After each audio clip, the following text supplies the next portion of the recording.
ಜ್ಞಾನ ನವೋದಯ ಅಕಾಡೆಮಿ. ಇಂದಿನ ತರಗತಿಯಲ್ಲಿ ನಾವು ರಾಜಿ ದೇಸಾಯಿ ಪ್ರವೇಶ ಪರೀಕ್ಷೆಯಲ್ಲಿ ಬರುವ ಕನ್ನಡ ವೆರಿ ಇಂಪಾರ್ಟೆಂಟ್ ಕಾನ್ಸೆಪ್ಟ್ಸ್ ಅನ್ನ ನೋಡ್ತಾ ಹೋಗ್ತಾ ಇದ್ದೀವಿ. ಇವತ್ತಿನ ತರಗತಿಯಲ್ಲಿ ಏನೆಲ್ಲ ಕಲಿತೀವಿ ಅಂದ್ರೆ ಕನ್ನಡ ವರ್ಣಮಾಲೆಗಳು, ಒಂದು ಪ್ರಶ್ನೆ ಬಂದೇ ಬರುತ್ತೆ, ಲೇಖನ ಚಿಹ್ನೆಗಳು, ವಿಭಕ್ತಿ ಪ್ರತ್ಯಯಗಳು, ವಚನಗಳು, ಲಿಂಗಗಳು, ನಾಮಪದ, ಕ್ರಿಯಾಪದ, ಜೋಡ್ನುಡಿ, ದಿರುಕ್ತಿ, ಅನುಕರಣವೇ ಎಲ್ಲ ಕಲಿತಾ ಹೋಗ್ತೀವಿ. ಇವತ್ತಿನ ತರಗತಿಯಲ್ಲಿ ಎಷ್ಟಾಗುತ್ತೆ ಅಷ್ಟನ್ನ ಕಂಪ್ಲೀಟ್ ಮಾಡ್ತೀನಿ, ಮುಂದಿನ ತರಗತಿಯಲ್ಲಿ ಕಂಟಿನ್ಯೂ ಮಾಡೋಣ. ಹಾಗಾದ್ರೆ ಮೊದಲಿಗೆ ಕನ್ನಡ ವರ್ಣಮಾಲೆಗಳು. ಕನ್ನಡ ವರ್ಣಮಾಲೆಗಳಲ್ಲಿ 49 ಅಕ್ಷರಗಳಿದ್ದಾವೆ. ಇದು ತುಂಬಾ ಇಂಪಾರ್ಟೆಂಟ್ ಪ್ರಶ್ನೆ, ಪದೇ ಪದೇ ಕೇಳ್ತಾ ಇದ್ದಾರೆ. ಕನ್ನಡ ವರ್ಣಮಾಲೆಯಲ್ಲಿ ಎಷ್ಟು ಅಕ್ಷರಗಳಿವೆ ಅಂತೇಳಿ. ಯಾವ್ದ್ಯಾವುದು? ಅ, ಆ, ಇ, ಈ ಅಪ್ ಟು ಳ ತನಕ ಏನಿದೆ ಅಲ್ಲಿ ತನಕ 49 ಅಕ್ಷರಗಳಿದಾವೆ. ಕೌಂಟ್ ಮಾಡಿ. ಇದರಲ್ಲಿ ನಾವು 3 ಭಾಗಗಳಾಗಿ ವಿಂಗಡಿಸ್ತೀವಿ.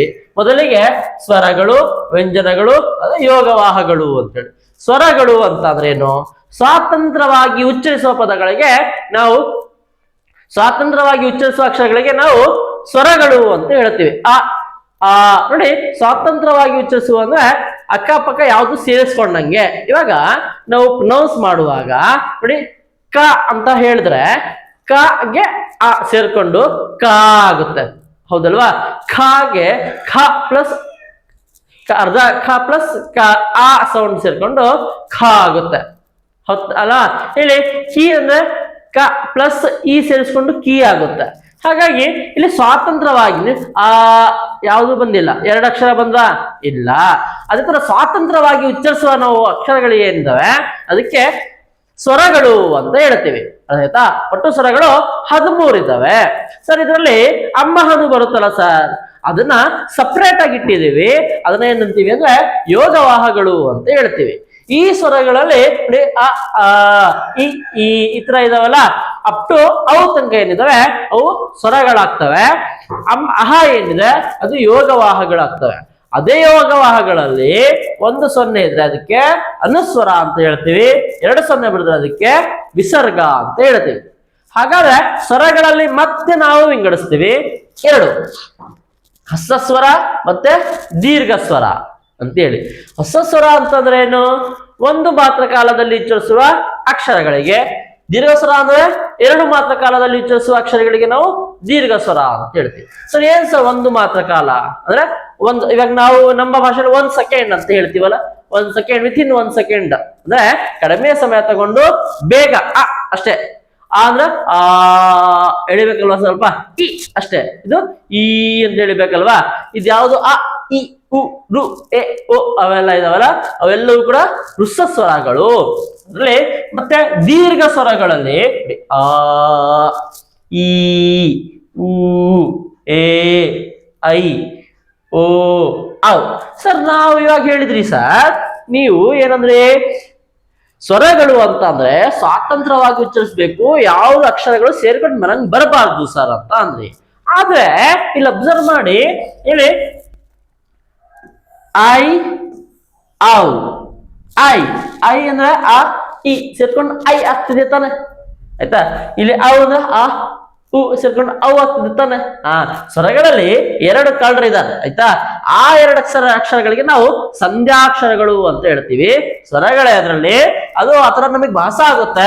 ಹಾಗಾಗಿ ಐ ಮತ್ತೆ ಅವು ನಾವೇನಂತೀವಿ ಅಂದ್ರೆ ಸಂಧ್ಯಾಕ್ಷರಗಳು ಅಂತ ಹೇಳ್ತೀವಿ, ಆಯ್ತಾ? ಒಟ್ಟು ಸ್ವರಗಳ ಬಗ್ಗೆ ಗೊತ್ತಾಯ್ತು. ಸ್ವರಗಳ 13 ಇದಾವೆ, ಹೃಸ್ವ ಸ್ವರ 6 ಇದಾವೆ, ದೀರ್ಘ ಸ್ವರ 7 ಇದಾವೆ.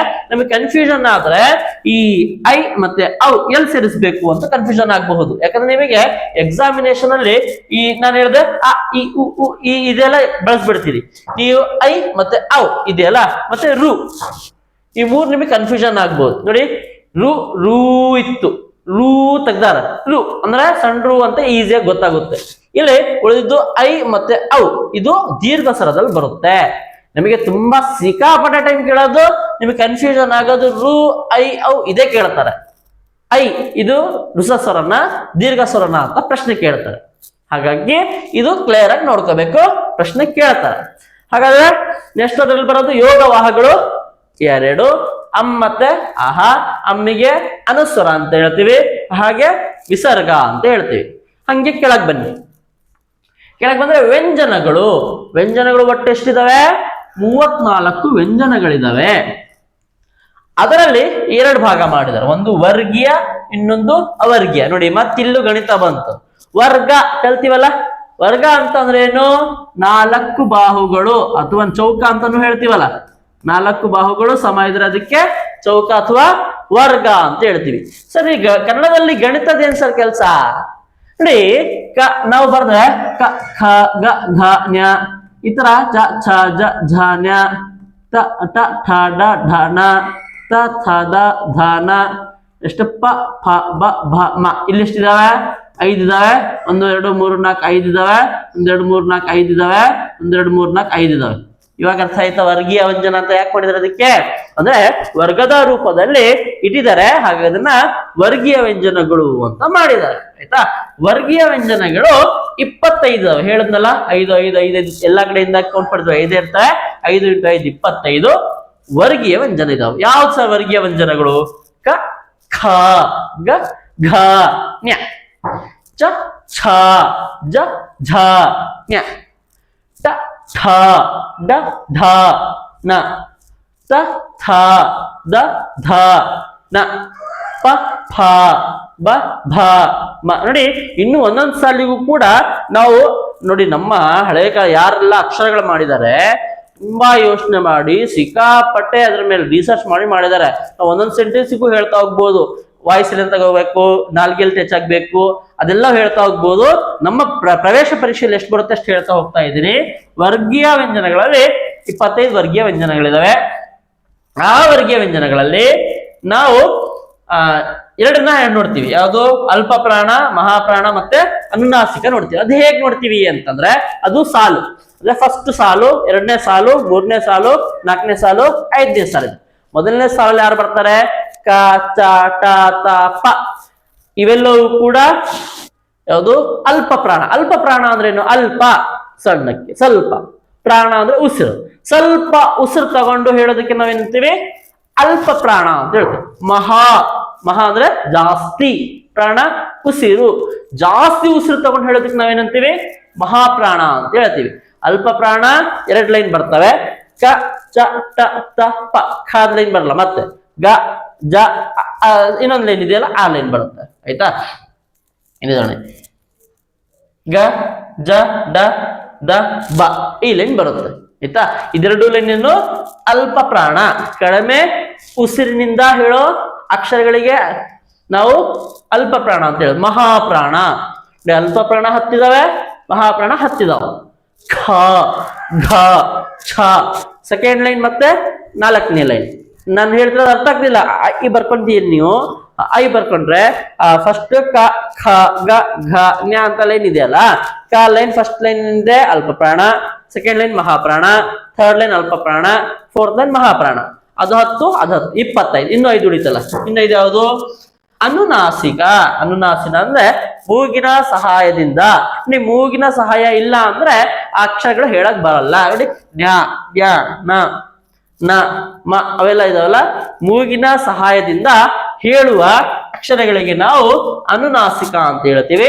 ಅನುನಾಸಿಕ 5 ಇದಾವೆ. ನಾನು ಹೇಳಿದ್ರೆ ಎಲ್ಲಾ ಪದಗಳು, ಎಲ್ಲಾ ಅಕ್ಷರಗಳು ಏನೆಲ್ಲ ಹೇಳ್ತಾ ಇದ್ದೀನಿ ರಾಜ್ಯ ಪ್ರವೇಶ ಪರೀಕ್ಷೆಯಲ್ಲಿ ಎಲ್ಲ ಕೇಳಿದ್ದಾರೆ.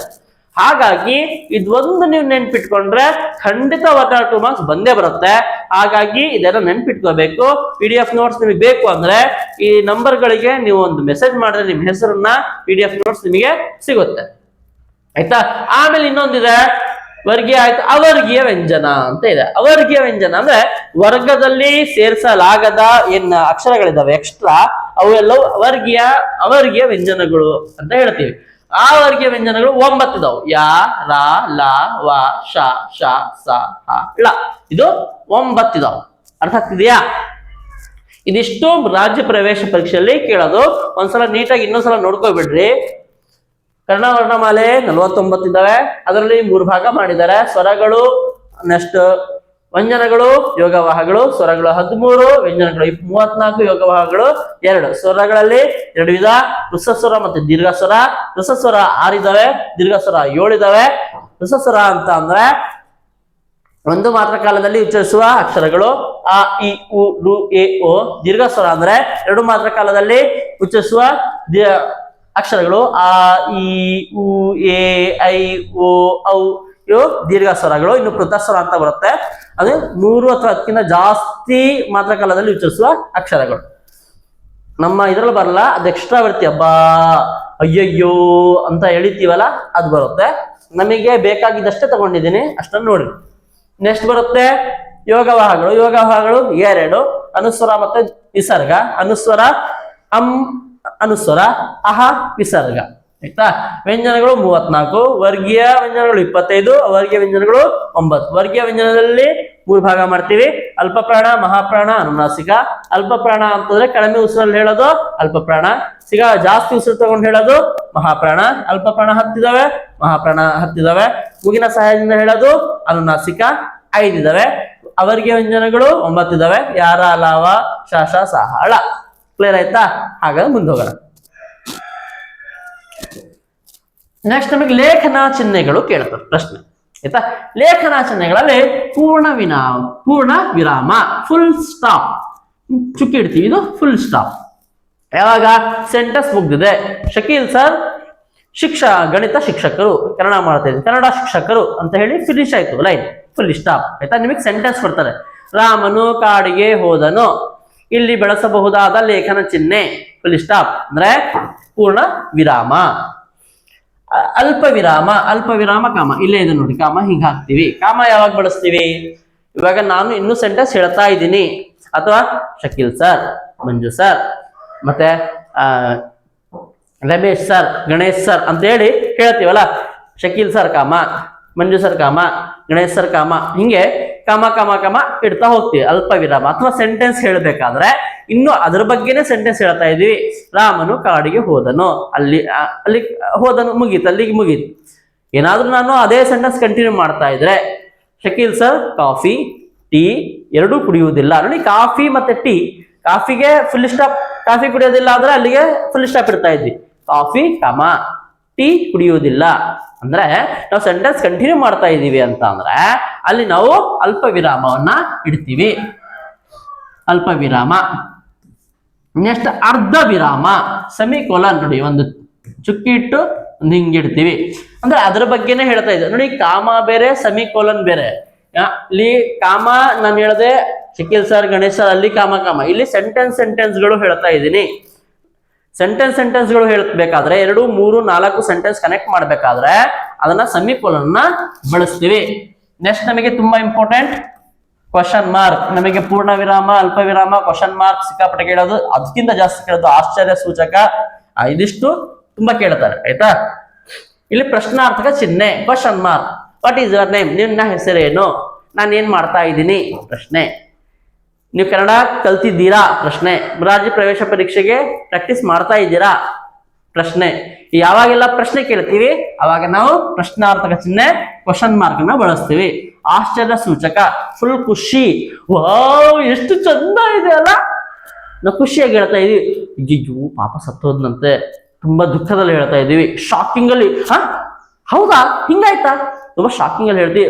ಅಬ್ಬಾ ಎಷ್ಟು ದೊಡ್ಡದಾಗಿದೆ, ಫೋಟೋದಲ್ಲಿ ಇಷ್ಟೇ ಕಾಣಿಸ್ತಿತ್ತು, ಎಷ್ಟು ದೊಡ್ಡದಾಗಿದೆ ಅಂತ ತುಂಬಾ ಎಕ್ಸೈಟ್ಮೆಂಟ್ ಅಲ್ಲಿ, ತುಂಬಾ ಖುಷಿಯಲ್ಲಿ, ತುಂಬಾ ಬೇಜಾರು, ತುಂಬಾ ಅಂದ್ರೆ ನಾವು ನಮ್ಮ ಭಾವನೆಗಳನ್ನ, ಎಕ್ಸೈಟ್ಮೆಂಟ್ ಅನ್ನ ತೋರಿಸ್ತೀವಲ್ಲ, ಅವಾಗ ನಾವು ಎಕ್ಸ್ಕ್ಲಾಮೇಟರಿ ಮಾರ್ಕ್, ಆಶ್ಚರ್ಯ ಸೂಚಕ ಚಿಹ್ನೆಯನ್ನ ಬಳಸ್ತೀವಿ. ಉದಾಹರಣಾ ಚಿಹ್ನೆ. ನಾವು ಇನ್ವರ್ಟೆಡ್ ಕಾಮ ಯಾವಾಗ ಬಳಸ್ತೀವಿ? ಬಸವಣ್ಣನವರು ಹೇಳಿದರು. ಏನ್ ಹೇಳಿದ್ರು? ಕಾಯಕವೇ ಕೈಲಾಸ. ಅವ್ರು ಹೇಳಿದ ಕೋಟ್ ಹೆಂಗ್ ಹೇಳ್ತಾರೆ ಹಂಗೆ as it is Shakeel sir ಹೇಳಿದರು. ದಿನ ಪ್ರಾಕ್ಟೀಸ್ ಮಾಡಬೇಕು, ದಿನವೂ ಅಭ್ಯಾಸ ಮಾಡಬೇಕು. ನಾನ್ ಏನ್ ಹೇಳಿರ್ತೀನಿ ಅದೇ ರೀತಿ ಇನ್ನೊಬ್ರಿಗೆ ಹೇಳೋದು, ಅಥವಾ ಅದೇ ರೀತಿ ಹಂಗೆ ಹೇಳೋದನ್ನ ನಾವು ಇನ್ವರ್ಟೆಡ್ ಕಾಮದಲ್ಲಿ ಬಳಸ್ತೀವಿ. ಆಯ್ತಾ? ಇವಾಗ ನಿಮಗೆ ತುಂಬಾ ಸಾಕಷ್ಟು ಬಾರಿ ಕೇಳಿರೋ ಪ್ರಶ್ನೆ ಯಾವ ತರ ಕೇಳಿದ್ದಾರೆ? ಬಸವಣ್ಣನವರು ಹೇಳಿದರು ಕಾಮ, ಏನ್ ಹೇಳಿದ್ರು? ಕಾಯಕವೇ ಕೈಲಾಸ. ಇಲ್ಲಿ ಕಾಯಕವೇ ಕೈಲಾಸ ಅಂಡರ್ಲೈನ್ ಹೇಳುದು, ಇಲ್ಲಿ ಏನ್ ಮಾಡ್ತೀರಿ ಅಂತ ಕೇಳಿದಾರೆ, ಅಲ್ಲಿ ಇನ್ವರ್ಟೆಡ್ ಕಾಮವನ್ನ ಹಾಕ್ತೀವಿ, ಉದಾಹರಣಾ ಚಿಹ್ನೆಯನ್ನ ಹಾಕ್ತೀವಿ. ಆ ವರ್ಣಗಳು ಬ್ರಾಕೆಟ್. ನೋಡಿ, ಇಲ್ಲೇ ಬ್ರಾಕೆಟ್ ಎಷ್ಟು ಸಲ ಬಳಸಿದ್ವಿ? ಇಲ್ಲಿ ಕನ್ನಡದಲ್ಲಿ ಹೇಳಿ ಇಂಗ್ಲಿಷಲ್ಲಿ ಹೇಳಬೇಕು ಅಂದ್ರೆ ನಾವು ಇದನ್ನ ಬ್ರಾಕೆಟ್ ಬಳಸ್ತೀವಿ. ಕನ್ನಡದಲ್ಲಿ ಹೇಳಿದ್ವಿ, ಇಂಗ್ಲಿಷಲ್ಲಿ ಹೇಳಿದ್ವಿ. ಅದನ್ನ ಕನ್ನಡದಲ್ಲಿ ಇಂಗ್ಲಿಷಲ್ಲಿ ಅಂತಾನೆ ಅಲ್ಲ, ನಾವು ಯಾವುದೇ ಇಂಪಾರ್ಟೆಂಟ್ ಪಾಯಿಂಟ್ಸ್ ಅನ್ನ ನಿಮಗೆ ಕೋಟ್ ಮಾಡಬೇಕು ಅಂತಂದ್ರೆ ನಾವು ಅದ್ರಲ್ಲಿ ಬ್ರಾಕೆಟ್ಸ್ ಅನ್ನ ಬಳಸ್ತೀವಿ. ಸೆಂಟೆನ್ಸ್ಗೆ ಸಂಬಂಧಪಟ್ಟಿದ್ದಲ್ಲ, ಆ ಸೆಂಟೆನ್ಸ್ಗೆ ಇನ್ನೂ ಫೋಕಸ್ ಮಾಡಕ್ಕೆ ಬಳಸ್ತೀವಿ, ಆ ವರ್ಡ್ಸ್ ಗಳಿಗೆ ನಾವು ಬ್ರಾಕೆಟ್ಸ್ ಅಲ್ಲಿ ಬಳಸ್ತೀವಿ. ನೆಕ್ಸ್ಟ್ ವಿವರಣಾತ್ಮಕ ಚಿಹ್ನೆ ಎಕ್ಸ್ಪ್ಲನೇಷನ್. ಇವಾಗ ಉದಾಹರಣೆ ಅಂತ ಬರ್ದೆ ನಾನು, ಈ ಉದಾಹರಣೆಗೆ ಕಂಟಿನ್ಯೂ ಮಾಡ್ಬೇಕು, ನಾನು ಕಂಟಿನ್ಯೂ ಮಾಡಬೇಕು ಅಂತಂದ್ರೆ ಈ ತರ ಬಳಸ್ತೀವಿ. ಅಥವಾ ಇಲ್ಲಿ ಇವಾಗ ಲೇಖನ ಚಿಹ್ನೆಗಳು ಅಂತ ಬರ್ದು ಹಿಂಗ್ ಹಾಕಿದ್ರೆ ಈ ಲೇಖನ ಚಿಹ್ನೆಗಳು ಏನು ಅಂತ ನಾನು ಮುಂದೆ ಬರಿತಾ ಇದ್ದೀನಿ, ಅದರ ಎಕ್ಸ್ಪ್ಲನೇಷನ್ ಬರಿತಾ ಇದ್ದೀನಿ. ಆ ಎಕ್ಸ್ಪ್ಲನೇಷನ್ ಬರೀಬೇಕು ಅಂದ್ರೆ ನೋಡಿ ಅದಕ್ಕೆ ವಿವರಣಾತ್ಮಕ ಅಂತಾನೆ ಕೊಟ್ಟಿದ್ದಾರೆ, ಅದ್ರ ಬಗ್ಗೆ ಎಕ್ಸ್ಪ್ಲನೇಷನ್. ಶಕೀಲ್ ಸರ್ ಸೆಮಿಕೋಲನ್ ಹಾಕಿದ್ರೆ ಶಕೀಲ್ ಸರ್ ಏನ್ ಪಾಠ ಮಾಡ್ತಾರೆ, ಎಷ್ಟು ಗಂಟೆಯಿಂದ ಪಾಠ ಮಾಡ್ತಾರೆ, ಅದೆಲ್ಲ ನನ್ನ ಬಗ್ಗೆ ನಾನು ಬರಿತಾ ಇದ್ದೀನಿ ಅಂದ್ರೆ ಅದು ವಿವರಣೆ ಕೊಡ್ತಾ ಇದ್ದೀನಿ ಅಂದ್ರೆ ನಾವು ವಿವರಣಾತ್ಮಕ ಚಿಹ್ನೆಯನ್ನ ಬಳಸ್ತೀವಿ. ಅರ್ಥ ಆಗಿದೆ ಅಂತ ಅನ್ಕೊಂತೀನಿ, ಆಯ್ತಾ. ಮುಂದಿನ ಸ್ಲೈಡ್ ವಿಭಕ್ತಿ ಪ್ರತ್ಯಯಗಳು. ಇದರಲ್ಲೂ ಕೂಡ ಒಂದು ಪ್ರಶ್ನೆ ಕೇಳ್ತಾರೆ. ಇದರಲ್ಲಿ ಹೊಸಗನ್ನಡ ಮತ್ತೆ ಹಳೆಗನ್ನಡ ಇದೆ. ನಮ್ಮ 5ನೇ ತರಗತಿ ರಾಜ್ಯ ಪ್ರವೇಶ ಪರೀಕ್ಷೆಯಲ್ಲಿ ಹೊಸಗನ್ನಡ ಅಷ್ಟೇ ಕೇಳ್ತಾರೆ, ಅಷ್ಟೊಂದು ನೆನ್ಪಿಟ್ಕೊಳ್ರಿ. ನೋಡಿ ಪ್ರಥಮ ನೋಡಿ ಫಸ್ಟ್ ಸೆಕೆಂಡ್ ಥರ್ಡ್ ಫೋರ್ತ್, ಆಯ್ತಾ. ಅದು ಕನ್ನಡದಲ್ಲಿ ಹೇಳ್ತಾ ಇದೀವಿ ಅಷ್ಟೇ. ಪ್ರಥಮ ಫಸ್ಟ್, ದ್ವಿತೀಯ ಸೆಕೆಂಡ್, ತೃತೀಯ ಥರ್ಡ್, ಚತುರ್ಥಿ ಫೋರ್ತ್, ಪಂಚಮಿ 5, ಷಷ್ಠಿ ಸಪ್ತಮಿ 1 2 3 4 5 6 7 ಅಷ್ಟೇ. ಹಂಗೆ ನೆನ್ಪಿಟ್ಕೊಳ್ರಿ. ಪ್ರಥಮ ಉ ನೋಡಿ, ಇದು ಉ ಅಂದ್ರೆ ಪ್ರಥಮ, ದ್ವಿತೀಯ ಅನ್ನು, ತೃತೀಯ ಇಂದ, ಚತುರ್ಥಿ 3 ಇದಾವ, ಗೆ ಇಗೆ ಕೆ, ಇದು 3 ಬಂದ್ರು ಕೂಡ ಚತುರ್ಥಿ, ಪಂಚಮಿ ದೆಸೆಯಿಂದ, ಷಷ್ಠಿ ಅ, ಸಪ್ತಮಿ ಅಲ್ಲಿ. ಸರಿ, ಇಲ್ಲಿ ಪ್ರಶ್ನೆ ಯಾವ ತರ ಕೇಳ್ತಾರೆ, ಸೆಂಟೆನ್ಸ್ ಕೊಡ್ತಾರೆ ನೋಡಿ. ರಾಮನು ಕಾಡಿಗೆ ಹೋದನು, ಪದೇ ಪದೇ ಅದೇ ಬರುತ್ತಲ್ಲ, ರಾಮನಿಗೆ ಅಂಡರ್ಲೈನ್ ಮಾಡ್ತಾರೆ. ಇದು ಯಾವ ವ್ಯಕ್ತಿ ಪ್ರತ್ಯಯ ಅಂತ ಕೇಳ್ತಾರೆ ನೋಡಿ. ರಾಮನು, ಇಲ್ಲಿ ರಾಮನು ಅಂತ ಏನಿದೆ, ಇಲ್ಲಿ ಲಾಸ್ಟ್ಗೆ ರಾಮ ಪ್ಲಸ್ ನು ಅಂತ ಬಂತಲ್ಲ, ನು ಹೆಂಗ್ ಬಿಡ್ತಿ, ನ ಪ್ಲಸ್ ನು ಆಗುತ್ತಲ್ವಾ. ರಾಮನು ಬಂತು ಸರ್, ಬಂದ್ರೆ ಪ್ರಥಮ. ಅನ್ನು ಹೇಗ್ ಬರಿತೀವಿ, ಇಲ್ಲೂ ಕೂಡ ಅಷ್ಟೇ. ರಾಮ ಇಲ್ಲಿ ಲಾಸ್ಟ್ ತಗೊಳ್ರಿ, ಅನ್ನು, ಆಯ್ತಾ. ಅನ್ನು ಇಲ್ಲಿ ಇಂದ, ಇಲ್ಲಿ ಇಗೆ, ಇಲ್ಲಿ ದೆಸೆಯಿಂದ, ಇಲ್ಲಿ ನ, ಇಲ್ಲಿ ಅಲ್ಲಿ. ಅರ್ಥ ಆಗ್ತಿದೆಯಾ. ಈ ಲಾಸ್ಟಿಗೆ ಏನಿರುತ್ತೆ ಅಬ್ಸರ್ವ್ ಮಾಡ್ಕೋಬೇಕು. ಈ ಲಾಸ್ಟ್ ವರ್ಡ್ಸ್ ಗಳಿಗೆ ನಾವು ಯಾವ ವಿಭಕ್ತಿ ಪ್ರತ್ಯಯ ಬರುತ್ತೆ ಅಂತೇಳಿ ನಾವು ಬರಿಬೇಕು, ಆಯ್ತಾ. ಉದಾಹರಣೆಗಳನ್ನ ನೋಡ್ತಾ ಹೋಗೋಣ. ಮುಂದಿನ ಸ್ಲೈಡ್. ನೆಕ್ಸ್ಟ್ ಬರುತ್ತೆ ನಮಗೆ ವಚನಗಳು. ವಚನ ಅಂದ್ರೆ ಏನು, ಒಂದು ವಸ್ತು ಆಗಿರ್ಬೋದು, ವ್ಯಕ್ತಿ ಆಗಿರ್ಬೋದು, ಒಂದು ಏನೇ ಆಗ್ಲಿ, ನಮ್ಮ ವಸ್ತು ಆಗಿರ್ಲಿ, ವ್ಯಕ್ತಿ ಆಗಿರ್ಲಿ, ಪ್ರಾಣಿ ಆಗಿರ್ಲಿ, ಪಕ್ಷಿ ಆಗಿರ್ಲಿ, ಏನೇ ಆಗಿರ್ಲಿ ಕೂಡ ಒಂದು ಅಂತ ಏನಿದ್ದೇವೆ ಸಿಂಗಲ್ ಹೇಳ್ಬೇಕಾದ್ರೆ ನಾವು ಏಕವಚನ ಅಂತ ಹೇಳ್ತೀವಿ. ಅದನ್ನ ಸಾಕಷ್ಟು ಹೇಳ್ಬೇಕಾದ್ರೆ ಅದನ್ನ ಬಹುವಚನ ಅಂತ ಹೇಳ್ತೀವಿ. ಹೇಳುವಾಗ ನೋಡಿ ಗಳು, ಗರು, ಆಯ್ತಾ, ಅಂದಿರು ಆತರ ಎಲ್ಲ ಬಳಸಿ ನಾವು ಬಹುವಚನವನ್ನ ಹೇಳ್ತೀವಿ. ಇಲ್ಲಿ ಮರ ಒಂದೇ ಮರ, ಮರಗಳು ಸಿಕ್ಕಾಪಟ್ಟೆ ಮರಗಳು, ಹುಡುಗ ಒಬ್ನೇ, ಹುಡುಗರು, ಆಯ್ತಾ. ಹುಡುಗಗಳು ಅಂತ ಬರೆಯಂಗಿಲ್ಲ, ಹುಡುಗರು. ಹೂ ಒಂದು ಹೂಗಳು ಸಾಕಷ್ಟು ಹೂ, ಮಂಗ ಒಂದು ಮಂಗ, ಮಂಗಗಳು ಸಾಕಷ್ಟು ಮಂಗಗಳು. ಅಣ್ಣ ಒಬ್ಬ ಅಣ್ಣ, ಅಣ್ಣಗಳು ಬರುತ್ತಾ ಇಲ್ಲ, ಅಣ್ಣಂದಿರು, ಆಯ್ತಾ, ಅದು ಸಾಕಷ್ಟು ಅಣ್ಣಂದಿರು. ಅಪ್ಪ ಅಪ್ಪಂದಿರು, ಅಮ್ಮ ಅಮ್ಮಂದಿರು. ಇನ್ನು ಕೆಲವು ಬಾರಿ ಗೌರವ ಪೂರಕವಾಗಿ ವಚನಗಳ ಒಬ್ಬರೇ ಇದ್ರು ಕೂಡ ಗೌರವ ಪೂರಕವಾಗಿ ನಾವು ಬಹುವಚನವನ್ನ ಬಳಸ್ತೀವಿ. ಇಲ್ಲಿ ಒಂದಿದ್ರೆ ಏಕವಚನ, ಜಾಸ್ತಿ ಇದ್ರೆ ಬಹುವಚನ ಗೊತ್ತಿರಬೇಕು. ಇದು ಕೇಳ್ತಾರೆ, ಎಕ್ಸಾಮ್ ಅಲ್ಲಿ ಕೇಳಿದ್ದಾರೆ. ನೆಕ್ಸ್ಟ್ ಬರುತ್ತೆ ಲಿಂಗಗಳು. ಲಿಂಗಗಳಲ್ಲಿ ಪುಲ್ಲಿಂಗ, ಸ್ತ್ರೀಲಿಂಗ, ನಪುಂಸಕ ಲಿಂಗ 3 ಇದಾವೆ. ಪುಲ್ಲಿಂಗ ಅಂತ ಅಂದ್ರೆ ನೋಡಿ, ಯಾವುದು ಮೇಲ್ ಅಂತ ಗೊತ್ತಾಗುತ್ತೆ. ಪುರುಷ ಅಂತ ಹೇಳಿ ನಿಮಗೆ ಪುರುಷ ಅಂತ ಯಾವ್ದು ಅನ್ಸುತ್ತೆ ಅದೆಲ್ಲ ಪುರುಷರೆಲ್ಲ ಪುಲ್ಲಿಂಗ ಆಗ್ತಾರೆ, ಸ್ತ್ರೀಯರೆಲ್ಲ ಸ್ತ್ರೀಲಿಂಗ ಆಗ್ತಾರೆ. ಇವಾಗ ವಸ್ತುಗಳು, ಇದು ಪುಲ್ಲಿಂಗನೂ ಅಲ್ಲ, ಇದು ಸ್ತ್ರೀಲಿಂಗನೂ ಅಲ್ಲ ಅಂದ್ರೆ ಅವು ನಪುಂಸಕ ಲಿಂಗ ಬರ್ತಾವ, ಆಯ್ತಾ. ಇಲ್ಲಿ ಪುಲ್ಲಿಂಗ ಅಂದ್ರೆ ಹುಡುಗ, ಹುಡುಗ ಪುಲ್ಲಿಂಗ ತಾನೆ, ಗಂಡ್ ಮಗು, ಹೌದು. ಇದಕ್ಕೆ ಸ್ತ್ರೀಲಿಂಗ ಹುಡುಗಿ. ನಿಮಗೆ ವಚನ ಇದು ಲಿಂಗ ಬದಲಾಯಿಸಿ ಅಂತ ಕೊಡ್ತಾರೆ. ಅಪ್ಪ, ಅಪ್ಪ ಸ್ತ್ರೀಲಿಂಗ ಅಮ್ಮ, ತಮ್ಮ ಸ್ತ್ರೀಲಿಂಗ ತಂಗಿ, ಅಜ್ಜ ಸ್ತ್ರೀಲಿಂಗ ಅಜ್ಜಿ. ಸರಿ, ಹಾಗಾದ್ರೆ ನಪುಂಸಕಲಿಂಗ ಅಂದ್ರೇನು? ಮರ. ನೋಡಿ, ಮರ ಗಂಡ ಹೆಣ್ಣ ಗೊತ್ತಾಗ್ತಿದೆ ನಿಮಗೆ? ಇಲ್ಲ. ಹಾಗಾಗಿ ಇದು ಮರ ನಪುಂಸಕಲಿಂಗ. ಪುಸ್ತಕ, ಪುಸ್ತಕ ಗಂಡ ಹೆಣ್ಣ? ಇಲ್ಲ ಸರ್, ಗೊತ್ತಾಗ್ತಿಲ್ಲ. ಅದೇನ್ ಗೊತ್ತಾಗುತ್ತೆ? ಗೊತ್ತಾಗ್ತಿಲ್ಲ. ಹಾಗಾಗಿ ಅದು ನಪುಂಸಕ ಲಿಂಗ. ಮಣ್ಣು, ಮಣ್ಣು ಹೌದು, ಗಂಡು ಅಲ್ಲ ಹೆಣ್ಣು ಅಲ್ಲ, ಹಾಗಾಗಿ ಅದು ನಪುಂಸಕ ಲಿಂಗ. ಸಸ್ಯಗಳು, ಕಲ್ಲು, ಇವೆಲ್ಲ ಕೂಡ ಉದಾಹರಣೆ. ನೋಡಿ, ಇದು ಬುಕ್ಸ್ ಅಲ್ಲಿರೋ ಉದಾಹರಣೆ ತಗೊಂಡಿರೋದ್ರಿಂದ ಇದೇ ನಿಮಗೆ ಬರ್ಬೋದು ಮತ್ತೆ. ಹಾಗಾದ್ರೆ ನಾವು ಇಷ್ಟೋ ತನಕ ಏನ್ ಮಾಡಿದ್ವಿ, ಅದಕ್ಕೆ ಪ್ರಶ್ನೆಗಳನ್ನ ನೋಡ್ತಾ ಹೋಗೋಣ. ಪ್ರಶ್ನೆಗಳು ನೀವು ಉತ್ತರ ಕೊಡ್ತಾ ಬರ್ಬೇಕು ನನಗೆ.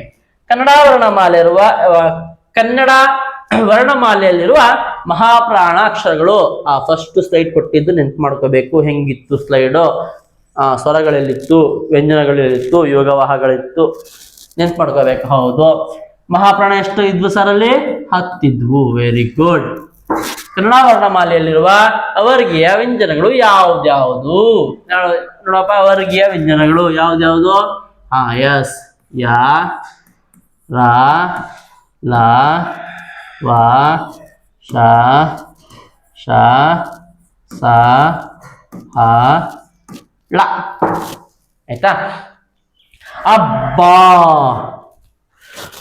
ಹಬ್ಬ. ಮೌಂಟ್ ಎವರೆಸ್ಟ್ ಎಷ್ಟು ಎತ್ತರವಾಗಿದೆ ನೋಡಿ. ಹಬ್ಬ, ಈ ಮಾತು ನೋಡ್ಕೊಳ್ಳಿ. ಹಬ್ಬ, ಈ ವಾಕ್ಯದಲ್ಲಿರುವ ಲೇಖನ ಚಿಹ್ನೆ ಯಾವುದು? ಯಾವ್ದಪ್ಪ ಇದು ಲೇಖನ ಚಿಹ್ನೆ? ಅದು ಎಕ್ಸ್ಕ್ಲಾಮೇಟರಿ ಮಾರ್ಕ್, ಭಾವ ಸೂಚಕ ಚಿಹ್ನೆ. ರಾಮನು ಸೀತೆಯನ್ನು ಅಪಹರಿಸಿದನು. ಸೀತೆಯನ್ನು ಪದದಲ್ಲಿ ರಾಮನಿಗೆ ಸೀತೆಯನ್ನು ಪದದಲ್ಲಿ ವಿಭಕ್ತಿ ಪ್ರತ್ಯಯ ಯಾವುದು? ಇದು ನಿಮಗೆ ಹೋಮ್ವರ್ಕ್ ಕೊಡ್ತೀನಿ ನಾನು. ಕೆಳಗಡೆ ನಿಮ್ಮ ಹೆಸರು ಹಾಕಿ ನೀವು ಕಮೆಂಟ್ ಮಾಡಬೇಕು. ನೋಡಿ, ಸೀತೆಯನ್ನು ಅನ್ನು ಯಾವುದು ವಿಭಕ್ತಿ ಪ್ರತ್ಯಯ ಅಂತ ಕಮೆಂಟ್ ಮಾಡ್ಬೇಕು. ಆನೆ ಎನ್ನುವ ಪದವನ್ನು ವಚನ ಬದಲಾಯಿಸಿ. ಆನೆ, ಆನೆಗೆ ವಚನ ನೀವು ಅದು ಕೂಡ ನೀವು ಬರೀಬೇಕು. 2 ಪ್ರಶ್ನೆ ಕೊಟ್ಟಿದ್ದೀನಿ. ಆನೆ ವಚನ ಬದಲಾಯಿಸಿ ಏನು ಬರುತ್ತೆ ಅಂತ ಬರೀಬೇಕು. ಬಾಲಕ ಎನ್ನುವ ಪದಕ್ಕೆ ಲಿಂಗ ಬದಲಾಯಿಸಿ. ಬಾಲಕ, ಬಾಲಕಿ. Very good. ಇದುವರೆಗೂ ಕೂಡ ನಾವು ವರ್ಣಮಾಲೆ ನೋಡಿದ್ವಿ. ವರ್ಣಮಾಲೆ ಯಾವ್ದ್ಯಾವ್ದು ವರ್ಗೀಕರಣ ಮಾಡ್ತೀವಿ ಅಂತ ನೋಡಿದ್ವಿ. ವಚನಗಳು ನೋಡಿದ್ವಿ, ಲಿಂಗಗಳು ನೋಡಿದ್ವಿ, ಭಕ್ತಿ ಪ್ರತ್ಯಯಗಳನ್ನು ನೋಡಿದ್ವಿ, ಲೇಖನ ಚಿಹ್ನೆಗಳನ್ನು ನೋಡಿದ್ವಿ. ಇದು ಪ್ರಾಕ್ಟೀಸ್ ಮಾಡಿ. ಖಂಡಿತ 2 ರಿಂದ 3 ಮಾರ್ಕ್ಸ್ ಖಂಡಿತ ಬಂದೇ ಬರುತ್ತೆ. ಏನಾದ್ರು ಡೌಟ್ಸ್ ಗಳಿದ್ರೆ ಕೆಳಗಡೆ ಕಮೆಂಟ್ ಬಾಕ್ಸ್ ಅಲ್ಲಿ ಕಮೆಂಟ್ ಮಾಡಿ. ನಮ್ಮ ವಿಡಿಯೋ ಇಷ್ಟ ಆಗಿದೆ ಅಂದ್ರೆ ಎಲ್ಲರೂ ಕೂಡ ಒಂದು ಲೈಕ್ ಮಾಡಿ, ನಿಮ್ ಫ್ರೆಂಡ್ಸ್ ಗೆಲ್ಲ ಶೇರ್ ಮಾಡಿ. ಇದುವರೆಗೂ ಜ್ಞಾನ ನವೋದಯ ಅಕಾಡೆಮಿ ಸಬ್ಸ್ಕ್ರೈಬ್ ಮಾಡ್ಕೊಂಡಿಲ್ಲ ಅಂದ್ರೆ ಸಬ್ಸ್ಕ್ರೈಬ್ ಮಾಡ್ಕೊಳ್ಳಿ. ಮುಂದಿನ ತರಗತಿಯಲ್ಲಿ ಇನ್ನು ಎಕ್ಸೈಟ್ಮೆಂಟ್ ಕಾನ್ಸೆಪ್ಟ್ ತಗೊಂಡ್ಬರ್ತೀನಿ. Till then, thank you, bye bye.